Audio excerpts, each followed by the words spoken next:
Salam alaikum aux musulmans, bonjour à toutes et à tous. Le sujet de cette intervention, c'est le rendez-vous incontournable que nous avons tous, c'est la mort. Donc nous sommes tous condamnés à traverser cette épreuve. Après chacun comment il interprète ce moment, ce jour-là, parce que il y en a qui sont contents parce que c'est une libération, c'est de ce petit monde dans lequel nous sommes aujourd'hui, qui est limité, qui est plein de problèmes, qui est plein de très complexes, où règne la tyrannie, la confusion, les guerres. Ça n'a jamais fini et ça finira pas de sitôt, hein, d'après l'actualité, d'après les statistiques que nous avons et d'après les enjeux. Je pense pas que, tu vois, tous ces mouvements de migratoires et toutes ces crises humanitaires partout, et ça s'accentue et ça s'accélère de jour en jour. Donc on n'est pas sorti de sitôt. Alors, après, comme j'ai dit, chacun interprète la mort. Il y en a qui ont peur, bien sûr. C'est tout à fait normal parce qu'ils ne veulent pas se détacher de leur confort, de ce monde de matière. Ils croient que bah, la vie c'est ici, la vie est courte. Oui, certes, la vie est courte, mais la vie, c'est pas ça la vraie vie, ce que nous sommes en train de vivre en ce moment. Ça ne représente rien par rapport à la vie dans l'au-delà qui est la vraie vie et bien sûr euh, il faut qu'on se prépare à ce jour-là parce qu'il va arriver tôt ou tard. Donc ce qu'il faut comprendre c'est que lors de la mort la personne qui est partie ne va pas faire attention à son corps puisque sa substance intérieure elle sera déjà partie ailleurs dans l'autre dimension, mais comme vous savez nous sommes constitués d'un corps physique et d'un corps et d'une substance qu'on appelle l'âme. Bon, il y en a qui l'appellent autrement, je ne sais pas moi, le corps astral, etc., etc. Bon, on va pas détailler là-dessus parce que le sujet le, c'est ça, c'est la mort, le moment où la personne va être emmenée à sa demeure finale et comment ça se passe.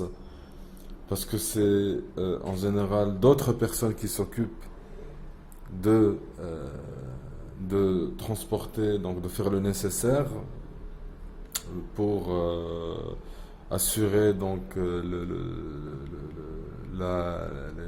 les bonnes conditions pour cette transition. Donc bon, il y a bien sûr des cas exceptionnels quand la personne meurt incinérée ou noyée et qu'on ne retrouve pas le corps. Là, c'est des exceptions, mais je parle en général. euh, les funérailles, la janaza pour les musulmans et tout ça. Donc ça se passe de cette manière. C'est d'autres personnes qui retirent donc qui transportent la personne, qui s'occupent de son transport, de son hygiène, parce que il y a pas mal de rituels à respecter. Bien sûr, les anges sont présents aussi, et donc c'est d'autres personnes qui s'occupent du lavement, du lavage, ou de laver le mort, de mettre son linceul et de déposer la personne dans son nouveau domicile, dans la demeure éternelle, la demeure finale, qui est la tombe, en sachant que la tombe ce n'est juste qu'un dépôt où sera déposé le corps, mais euh, la personne, elle est ailleurs. C'est-à-dire la substance qui représente la personne, son âme, elle est partie dans l'autre dimension, dans un autre monde plus vaste, plus grand. euh, et ça dépend des cas, parce qu'il y en a qui vont être jugés, bien sûr, parce que c'est pas la même chose pour tout le monde. C'est pas tout le monde qui aura accès à une autre dimension plus grande. Et, voilà, le paradis. Il y en a qui vont.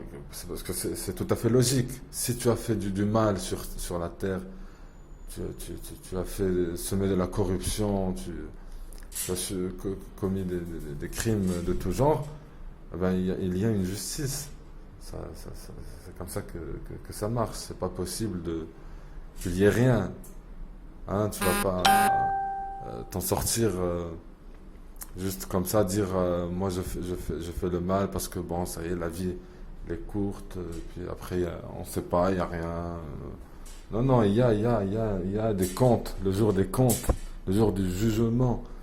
Et là, c'est un jour terrible pour les gens qui sont dans l'erreur maintenant, qui sont égarés, qui font des bêtises. Ben, on verra bien.